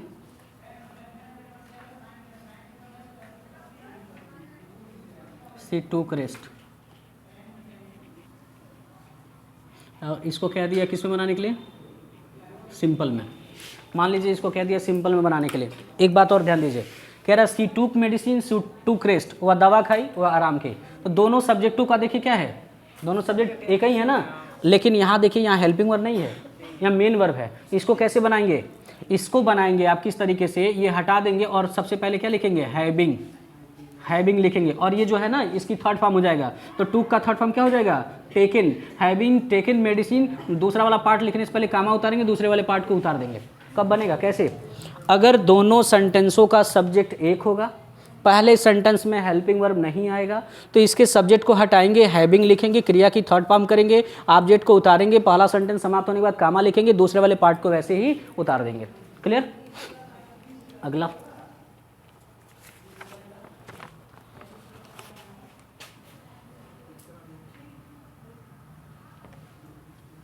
the sun set the stars came up in the sky. और इसको कह दे आपका सिंपल में बनाइए, कह रहा है द सन सेट, ठीक है, the sun set the stars came up in the sky. सूरज छिप गया और तारे जो हैं आसमान में आ गए, सूरज छिपा तारे आसमान में आ गए। तो ये कैसे बनेगा सिंपल में, इसका देखिए, इसका सब्जेक्ट अलग है, इसका सब्जेक्ट अलग है, इसका सब्जेक्ट क्या था, अलग था, इसका सब्जेक्ट अलग है। तो जब दोनों का सब्जेक्ट अलग हो, तो जब दोनों का सब्जेक्ट एक हो तो हैविंग लगा के बनेगा, लेकिन दोनों का सब्जेक्ट अलग हो तो कैसे बनेगा, तो आप ये नोट करेंगे द सन हैविंग, और ये जो सेट है ये थर्ड फॉर्म में ही है, ठीक है, the sun having set full stop, और बाद यहाँ पे कामा उतारेंगे, बाद वाले पार्ट को वैसे उतार देंगे। बात समझ में आया? जब दोनों का सब्जेक्ट अलग अलग होगा और इसमें हेल्पिंग वर्ब नहीं प्रयोग होगा, तो पहले वाले सब्जेक्ट को लिखेंगे, फिर हैविंग लिखेंगे, इसकी थर्ड फॉर्म लिखेंगे, कामा उतारेंगे, बाद वाले पार्ट को वैसे ही उतार देंगे। बंद करिए, हो गया। अब जरा सा इस पर ध्यान दीजिए, आप लोग इधर ध्यान दीजिए। अगर कॉम्प्लेक्स में बनाना है तो एक सूत्र याद रखिएगा, IAS बना वो भाई पैसे लौटा दो। जैसे मेरा कोई पैसा उधार लिया, IAS बन गया, अब पैसा उधार ले लिया तो मैंने उससे कहा अरे भाई IAS बन गए हो तो पैसा मेरा लौटा दो, तो IAS बन गया तो पैसा लौटा दो। इसका एक ट्रिक है, I से बना इफ़, A से बना एज और आल्दो, सो से बना सो दैट, B से बना बिकॉज, W से बना वेयर, T से बना दैट या देन, और L से बना लेस्ट। अब देखिए एग्जाम्पल है, कह रहा है ही रन सो क्विकली, वह इतना तेज दौड़ा, ही सून ओवरटेक हिज फादर, वह शीघ्र अपने पिता को पीछे कर दिया। तो क्या बनेगा, वह इतना तेज दौड़ा कि वो अपने पिता को क्या किया, पीछे कर दिया। अब की अंग्रेजी क्या होता है, दैट माने की होता है, तो क्या हो जाएगा, he run so quickly that he soon overtake his father. बात समझ में आया? ये आपको ट्रिक याद होना चाहिए, और इसी में वो क्या करना है, फिट करना है, आसानी से फिट हो जाएगा। क्लियर? बंद करिए। अब सिंटेक्स जो 2 नंबर का आता है उसके कुछ इंपॉर्टेंट रूल हैं। अब रूल क्या, अभी 3 रूल और पढ़ाएंगे, फिलहाल 7 रूल हमने लिख दिया। देखिए, कभी भी अगर आपका ऑनेस्ट आ जाए, ऑनेस्ट, ऑनरेबल, एयर, देखिए मैंने क्या कहा, अगर पढ़ने में स्वर आता है, ऑनेस्ट आ रहा है, ऑनरेबल आ रहा है, एयर ए आ रहा है, तो जब भी पढ़ने में स्वर आएगा तो स्वर के साथ क्या प्रयोग होता है, एन का प्रयोग होता है, ठीक है। उसके बाद देखिए university, one, useful, unique, one self, ये सब आता है ना, तो जो ए ई आई ओ यू से शुरू हो तो ऐसा नहीं कि उसके पहले एन लग जाएगा, नहीं, उसका प्रोनाउंसिएशन आप पढ़ेंगे, उच्चारण देखिए। यूनिवर्सिटी, तो यूनिवर्सिटी को पढ़ रहे हैं तो य यज्ञ आ रहा है कि नहीं आ रहा है? तो य यज्ञ क्या होता है? कॉन्सोनेंट होता है, व्यंजन होता है। देखिए वन में व वकीला आ रहा है, यूजफुल में य यज्ञ आ रहा है, यूनिक में य यज्ञ आ रहा है। तो जिसका कॉन्सोनेंट आ रहा है तो कॉन्सोनेंट के साथ क्या लगता है? ए लगता है। आप ये मत देखिएगा कि सर ये तो ए ई आई यू से शुरू हुआ तो एन लगा देंगे, नहीं, गलत हो जाएगा। ठीक है, आपको सही कैसे करना है? इनके पहले ए लगता है। अगला, अगर किसी भी सेंटेंस में junior, senior, inferior, prior, prefer, preferable दिया रहता है तो टू का प्रयोग होता है, दैन का प्रयोग नहीं होता है। इसके साथ हमेशा दैन दिया रहेगा तो दैन को हटा देना है और दैन की जगह पे क्या प्रयोग होता है? टू का प्रयोग होता है। अगला, न्यूज हुआ, इनिंग्स हुआ, और या आईसीएस से जो सब्जेक्ट जो है जैसे मैथमेटिक्स, सिविक्स, फिजिक्स, ये से जो सब्जेक्ट जुड़े होते हैं इनके साथ information, poetry, luggage, hair, advice, scenery, इसके साथ कोई वर्ब प्रयोग होता है तो वो सिंगुलर वर्ब प्रयोग होता है। जैसे एक एग्जांपल हमने कह दिया, जैसे मान लीजिए हमने कह दिया हर हेयर आर लॉन्ग, उसके बाल लंबे हैं, एक एग्जांपल है। तो इसमें क्या गलती है? ये देखिए हेयर है ना, हेयर है ना, तो हेयर के साथ सिंगुलर वर्ब लगेगा। तो देखिए हेयर है, हेयर के साथ कैसा वर्ब प्रयोग हुआ? प्लूरल। तो यहाँ गलत है, इसका क्या रहना चाहिए? इज होना चाहिए। ठीक है, एज होना चाहिए। अगला देखिए, each every, either, neither, many, A, one of के साथ क्या प्रयोग होता है? सिंगुलर वर्ब का प्रयोग होता है। अगला, gentry, people, public, police, poultry, cattle, vermin, infantry, peasantry, riches, thanks, spectacles, tongs, scissors, trousers, अगर ये कहीं सेंटेंस में प्रयोग होते हैं तो इनके साथ वर्ब कैसा होगा? प्लूरल वर्ब होगा। और वन के साथ हमेशा या तो वंस का प्रयोग होता है या तो वन सेल्फ का प्रयोग होता है। ठीक है, ये वाला एग्जांपल बहुत बार पूछता है कि वन के साथ हिज लगा देगा, तो आपको ध्यान देना है अगर सेंटेंस का सब्जेक्ट वन है तो वन के साथ वंस का प्रयोग होता है, वन सेल्फ का प्रयोग होता है, और वंस और हिज और हिमसेल्फ का प्रयोग नहीं होता है, इसका प्रयोग नहीं होता है। ठीक है, इसके जगह पे वंस का प्रयोग होता है और इसके जगह पे वन सेल्फ का प्रयोग होता है। बंद करिए, अभी कर लीजिएगा, प्ले करिए। देखिए, अगर किसी भी सेंटेंस में सिंटेक्स में आप याद रखिएगा कि दोनों सेंटेंसों में अगर फ्यूचर टेंस का प्रयोग हो, दोनों सेंटेंस में देखिए यहाँ भी फ्यूचर, यहाँ भी फ्यूचर, ठीक है, दोनों सेंटेंस में फ्यूचर टेंस का प्रयोग होता है, तो याद रख लीजिएगा कि पहला वाला सेंटेंस जो होता है वो प्रेजेंट इंडेफिनिट में बनता है। अब जब ये प्रेजेंट इंडेफिनिट में जाएगा तो ही के साथ ये नहीं लगेगा, ठीक है, और आस्क में क्या जुड़ जाएगा? आस्क्स हो जाएगा। इफ ही आस्क मी, यदि वो मुझसे पूछेगा, आई विल हेल्प हिम, मैं उसकी मदद करूंगा। और दूसरे सेंटेंस में अगर किसी भी सेंटेंस में डबल कंपैरेटिव डिग्री का प्रयोग हो, यहाँ देखिए कंपैरेटिव, यहाँ भी कंपैरेटिव, कंपैरेटिव डिग्री की क्या पहचान है? या तो उसमें मोर रहेगा, या तो उसमें ई आर जुड़ा रहेगा, या तो उसमें आई ई आर जुड़ा रहेगा, या तो देन रहेगा। तो कंपैरेटिव डिग्री का प्रयोग होता है तो दोनों से पहले दो का प्रयोग होता है, इसके पहले भी दो, इसके पहले भी दो, ठीक है। और दूसरा, अगर सेन बॉट, ये सेन बॉट एक ट्रिक है। सेन बॉट क्या कहता है कि अगर आपका ऐसे ट्रिक है, ट्रिक क्या है? अगर सम प्रयोग होता है, एनी प्रयोग होता है, नो प्रयोग होता है, एवरी प्रयोग होता है, तो somebody, someone, something, anybody, anyone, anything, nobody, no one, nothing, everybody, everyone, everything, अगर इनका प्रयोग होता है किसी सेंटेंस में तो इसके साथ याद रख लीजिए केवल क्या लगता है? दैट लगता है। इनके साथ अगर कुछ भी प्रयोग होगा तो क्या लगेगा? दैट लगेगा। जैसे some, any, no, every, somebody, someone, something, anybody, anyone, anything, nobody, no one, nothing, everybody, everyone, everything, इन सब के साथ क्या प्रयोग होगा? दैट का प्रयोग होगा। बंद करिए बाबू, इस पे थोड़ा सा लाइट देना। ए शांत होइए। देखिए, बोर्ड एग्जाम में वन वर्ड सब्स्टिक्शन आता है 1 नंबर का। वन वर्ड सब्स्टिक्शन क्या कह रहा है? The country ruled by a man, एक ऐसा देश जिसमें एक आदमी के द्वारा शासन किया जाए, उस देश को हम क्या कहते हैं? मोनार्की कहते हैं। क्या कहते हैं? उसे राजतंत्र कहते हैं। जब एक आदमी किसी देश पे शासन करता है तो उसे क्या कहते हैं? राजतंत्र कहते हैं। जैसे अगला है, undue favour to place one's relatives in lucrative post is called. जैसे अगर किसी पोस्ट पे अपने रिश्तेदार को बैठाया जाए, उसको हम क्या कहते हैं? भाई भतीजावाद। तो भाई भतीजावाद का क्या कहते हैं? नेपोटिज्म कहलाता है, ठीक है। अगला है, one who takes the bright side of a thing, वह एक आदमी जो हमेशा आशावादी की तरह सोचता है, उसे हम आशावादी कहते हैं, ऑप्टिमिस्टिक कहते हैं। अगला, one who abandons religious faith is, वह जो भगवान में विश्वास नहीं रखता उसे नास्तिक कहते हैं, और नास्तिक की अंग्रेजी होती है एथिस्ट, ठीक है। अगला, that which can not be corrected, जिसे सुधारा ना जा सके, जो कभी सुधरबे न करे, उसे हम कहते हैं इनकरेजिबल। अगला है, गवर्नमेंट बाय वन पर्सन, यदि कोई ऐसा सरकार जिसे एक व्यक्ति चलाता है उसे हम कहते हैं ऑटोक्रेसी। ठीक है। जब कोई एक आदमी सरकार को चलाए तो उसे ऑटोक्रेसी बोलते हैं।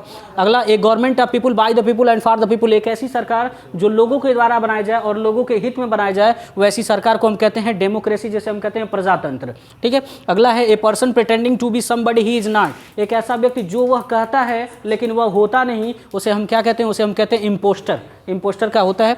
अगला है extreme old age when a man behaves like a fool, एक ऐसा एज जिसमें एक आदमी मूर्खों की तरह व्यवहार करता है, उसे हम कहते हैं डॉटेज। अगला है trending to move away from the centre और एक्सिस, सेंटर से अलग होना, सेंटर से अलग होना क्या कहता है, सेंट्रीफ्यूगल कहलाता है। सेंटर से कोई अलग होगा। देखिए अगला जो वन वर्ड सब्स्टिट्यूशन वो है क्या, कह रहा है a style in which a writer makes और डिस्प्ले ऑफ हिज नॉलेज, एक ऐसा स्टाइल जिसमें एक लेखक अपने ज्ञान का प्रचार प्रसार करता है, उसे हम कहते हैं पेडांटिक। पेडांटिक का मतलब था पंडिताई करना, पेडांटिक मतलब पंडिताई करना, एक ऐसा आदमी जो अपने ज्ञान का बढ़ावा करता है, उसे कहते हैं ना ज़्यादा पंडिताई न करो, ठीक है, तो उसी को हम पेडांटिक कहते हैं। अगला, that which can not be tamed, जिसे पालतू न बनाया जा सके, जो चीज़ पालतू नहीं बनता वो क्या होता है, जंगली, तो वाइल्ड बने जंगली। अगला, यहाँ से 3 चीज़ें समझिए, वन हु ईट्स एवरीथिंग, वह जो सब कुछ खाता है उसे सर्वाहारी कहते हैं, तो सर्वाहारी को अंग्रेजी में कहते हैं ओमनीवरस। अगर आ जाए one who Yeats only vegetable, तो वह जो साग सब्जी खाता है उसे क्या कहते हैं, वेजिटेरियन कहते हैं। अगर आ जाए वन हु ईट्स मीट, वह जो मांस मछली खाता है उसे क्या कहते हैं, नॉन वेजिटेरियन। बात समझ में आया। अगर ऐसे आ जाए one who Yeats too much, वह आदमी जो ज़्यादा खाता है पेट्टू कहलाता है, पेट्टू का अंग्रेजी बताएं ग्लूटन, ठीक है। अगला, हु इंसिस्ट ऑन समथिंग, जो किसी चीज़ को करने के लिए थोड़ा सा इंसिस्ट करे, ठीक है, वो होता है स्टिकलर। The study of ancient society, पुरानी चीज़ों का अध्ययन क्या कहलाता है, आर्कियोलॉजी, जो पुरानी चीज़ों का अध्ययन होता है उसे हम आर्कियोलॉजी कहते हैं। अगला, एक ऐसा जगह जहाँ पर पक्षियाँ जानवर रहते हैं उसे हम चिड़ियाघर कहते हैं, जू कहते हैं। अगला, वह जो कई भाषा जानता है उसे भाषावादी कहते हैं, बहुभाषावादी, जैसे अंग्रेजी में लिंग्विस्ट कहते हैं। अगला, जो शराब ज़्यादा पीता है उसे टीटो टेलर कहते हैं, जो शराब ज़्यादा पीता हो उसे क्या कहते हैं, टीटो टेलर। अगला, list of business of subjects to be considered at a meeting, list of business, जैसे बिजनेस की चीज़ों के लिए आप कहीं मीटिंग रखते हैं उसे हम कहते हैं एजेंडा, क्या कहते हैं, एजेंडा। देखिए जो बोर्ड एग्जाम में अगला क्वेश्चन पूछता है वो आता है ट्रांसफॉर्मेशन से। ट्रांसफॉर्मेशन क्या है, रूप परिवर्तन जिसे कहते हैं, ये 2 नंबर का आता है, इसी में एक्टिव वाइज पैसिव वाइज आता है, ठीक है। तो थोड़ा सा एक्टिव वाइज पैसिव वाइज समझ लीजिए, ये कुछ इंपॉर्टेंट चीज़ हैं। अगर किसी सेंटेंस में नो का प्रयोग होता है या ओब्लाइज का प्रयोग होता है तो उसके साथ क्या लगता है, टू लगता है, बाई नहीं लगता।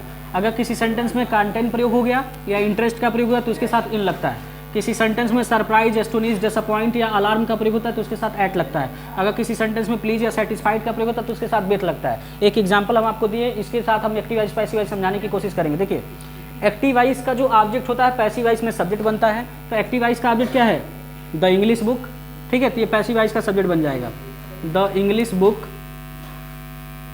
The English book. अब यहाँ देखिए कुड का प्रयोग हुआ है, आप कुड लिख दीजिए, the English book could be, क्रिया की थर्ड फॉर्म हो जाता है तो रीड का थर्ड फॉर्म यही होगा, रीड बाई। एक्टिव वाइज का सब्जेक्ट पैसिव वाइज का क्या बनता है, ऑब्जेक्ट, ही का बदल देंगे तो क्या बन जाएगा, हिम, ठीक है, ये नोट हो गया।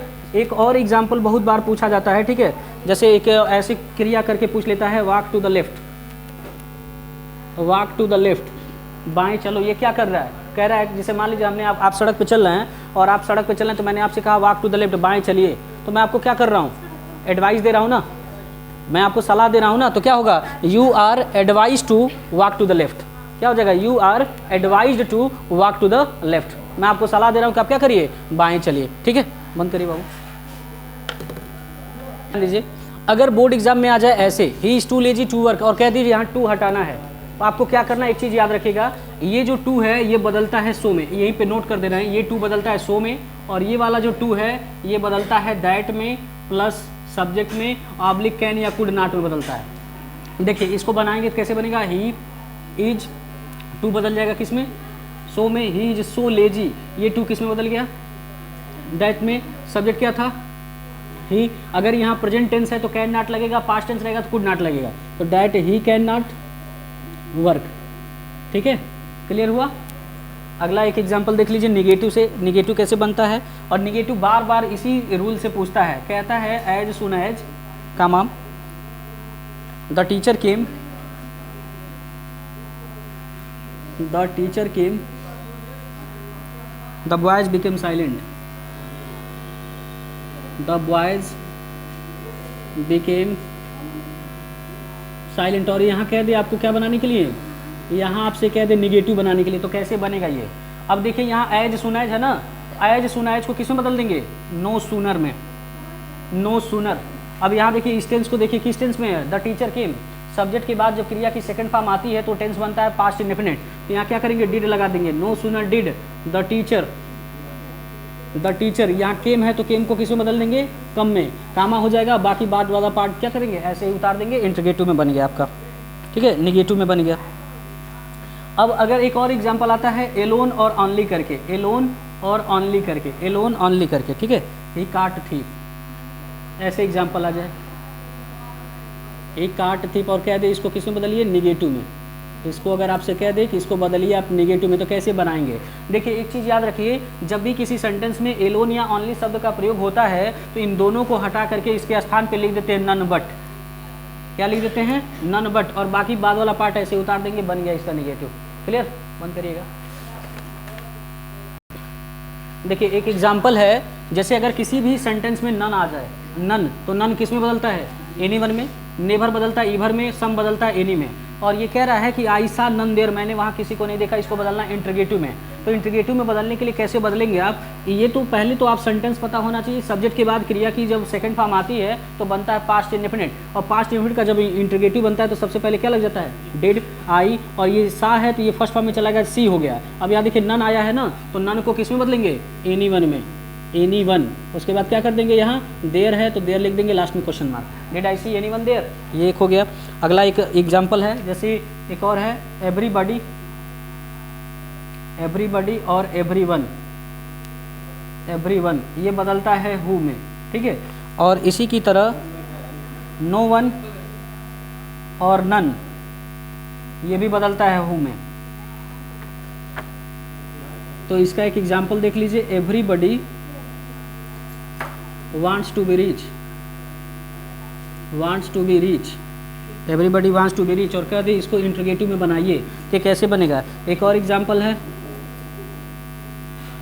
none has seen the wind, none has seen the wind, और इसको कह दे इंटरगेटिव में बनाने के लिए। देखिए कैसे बनता है, यहाँ आप ध्यान दीजिए, एवरीबॉडी और एवरीवन वाले वाक्यों में हु का प्रयोग होता है, नो वन और नन वाले वाक्यों में भी हु का प्रयोग होता है, लेकिन अंतर ये होता है कि इसमें नॉट होता है और इसमें नॉट का प्रयोग नहीं होता। जैसे दे दिया everybody wants to be rich और कहते इसको इंटरगेटिव में बनाइए, तो कैसे बनेगा, तो आप एवरीबॉडी को किस में बदलेंगे, अभी मैंने बताया इसमें बदलेंगे। अब वांट्स है तो क्रिया की मतलब वर्ब में यस है, यस है तो ये चला गया प्रेजेंट इंडेफिनिट में, तो प्रेजेंट इंडेफिनिट में क्या लगता है, does not, who does not. अब ये वांट है तो वांट रहेगा, वांट टू बी रिच, कौन धनी नहीं होना चाहता, ठीक है। हमने क्या बताया, एवरीबॉडी वाले वाक्यों में नॉट का प्रयोग होता है। अब यहाँ देखिए none has seen the wind, हवा को किसने नहीं देखा, तो नन को बदलेंगे किस में, हु, उसके बाद हैज।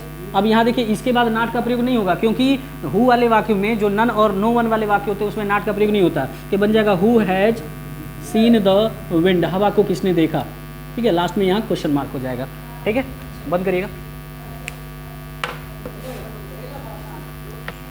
देखिए ये एग्जाम्पल मोस्ट इम्पॉर्टेंट एग्जाम्पल हैं, इम्पॉर्टेंट इसलिए क्योंकि डिग्री वाला जो चैप्टर है उससे इन 3 एग्जाम्पलों में से आता है। देखिए क्या है, कह रहा है you are as clever as your sister, तुम उतने ही चालाक हो जितनी की तुम्हारी बहन।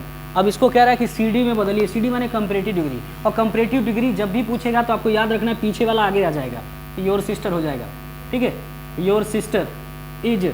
अब यहाँ देखिए सिंपल में था तो आप नॉट करेगा, योर सिस्टर इज नॉट, और आप जानते हैं कंपैरेटिव डिग्री में बदलने के लिए कंपैरेटिव क्या जोड़ता है, ER जोड़ता है, तो क्लेवर में क्या हो जाएगा, cleverer, your sister is not cleverer, और कंपैरेटिव डिग्री में क्या लगता है, than, your sister is not cleverer than. अब यहाँ यू है तो यू कर दीजिएगा, ये आपका कंपैरेटिव डिग्री बन गया। एक और एग्जाम्पल है, जैसे कह रहा है नो अदर, अगर किसी सेंटेंस में नो अदर का प्रयोग हो जाए, ठीक है, तो उसको CD और SD कैसे बनाते हैं, हम दोनों बना के बता रहे हैं, CD भी, कंपैरेटिव डिग्री भी और सुपरलेटिव डिग्री भी। कंपैरेटिव डिग्री बनाने के लिए इस फार्मूले का इस्तेमाल करेंगे, सुपरलेटिव डिग्री बनाने के लिए इस फार्मूले का इस्तेमाल करेंगे। अब देखिए सबसे कह रहा है, सबसे पहले सब्जेक्ट लिखिए, सब्जेक्ट क्या है, माथुर, तो यहाँ नोट करिए माथुर। अब माथुर एक वचन है तो एक वचन के साथ आप क्या लिखेंगे भाई, इज है तो एक वचन के साथ इज लिखेंगे। CD क्या है, CD देखिए रीच है ना, तो रीच को क्या कर देंगे, हमने बताया कि CD में जोड़ने के लिए ER जोड़ दीजिए। माथुर इज रीचर, फिर उसके बाद क्या लिखेंगे, देन, उसके बाद क्या नोट करेंगे, एनीवन, उसके बाद नाउन क्या है, बॉय, उसके बाद अदर वर्ड क्या बचा, in the village, in the village, ये आपका बन गया CD। Mathur is richer than any one boy in the village. अगर मान लीजिए इसी का SD बनाना हो सुपरलेटिव डिग्री, तो सबसे पहले सब्जेक्ट लिखेंगे, सब्जेक्ट क्या है माथुर, तो आप यहाँ नोट करेंगे माथुर, माथुर इज, अब यहाँ देखिए द है तो द नोट कर दीजिए, Mathur is the. Superlative degree बनाना है तो सुपरलेटिव डिग्री बनाने के लिए EST जुड़ता है, तो रीच है तो रीच में क्या जोड़ेंगे EST, तो माथुर इज द रिचेस्ट। उसके बाद बॉय नाउन है तो नाउन लिख दीजिए बॉय, उसके बाद अदर वर्ड क्या है इन द विलेज, तो यहाँ नोट कर देंगे इन द विलेज। ये आपका हो गया सुपरलेटिव डिग्री बनाने का, ठीक है। बंद करिए बाबू, 1-2 मिनट शांत रहना। देखिए अंतिम एग्जाम्पल है ट्रांसफॉर्मेशन का, कि अगर ऐसे वेरी फ्यू नज़र आ जाए, किसी भी एग्जाम्पल में वेरी फ्यू आ जाए और उससे पूछ ले कि इसका CD बनाइए या SD बनाइए, तो कैसे बनाएंगे, तो CD बनाने के लिए इस फार्मूले का इस्तेमाल करेंगे, SD बनाने के लिए इस फार्मूले का इस्तेमाल करेंगे। अब देखिए इसमें कह रहा है सब्जेक्ट लिखने के लिए, तो सब्जेक्ट क्या है आमिर खान, ठीक है, यहाँ नोट कर देंगे आमिर खान, आमिर खान। उसके बाद क्रिया क्या है, क्रिया क्या है, एक वचन है तो इज लिख देंगे आमिर खान इज। CD बनाएंगे तो पॉपुलर है ना, तो पॉपुलर देखिए पॉपुलर नहीं बनता है, ठीक है, तो मोर हो जाएगा, मोर पॉपुलर। जिसका कंपैरेटिव नहीं बनता है उसके आगे मोर लगा के बनता है, ठीक है। Aamir Khan is more popular, फिर उसके बाद क्या करेंगे देन मेनी अदर, फार्मूले के हिसाब से चल रहे हैं हम, मेनी अदर। उसके बाद नाउन क्या है हीरोज, बस बन गया ये। अगर इसी का SD बनाना हो तो SD आपको सब्जेक्ट बनाना है, तो सब्जेक्ट आपका मिला ही है आमिर खान, ठीक है। उसके बाद आपको हेल्पिंग वर्ब भी मिला है इज। उसके बाद वन ऑफ द आप नोट करेंगे, one of the, Aamir Khan is one of the, ठीक है। पॉपुलर के आगे क्या लिख देंगे मोस्ट, क्योंकि इसमें सुपरलेटिव बनाने के लिए मोस्ट का प्रयोग होता है, मोस्ट पॉपुलर हीरोज। इस तरीके से आपका ये पूरा महामैराथन क्लास समाप्त होता है। आई होप, मुझे लगता है कि अगर आप इस वीडियो को अंत तक देख लें तो आपको आगे से कोई इंग्लिश के सेकंड पेपर में कोई प्रॉब्लम नहीं आएगी, ठीक है दोस्तों। फिर मिलते हैं आपसे नेक्स्ट वीडियो में, till then take care, bye bye.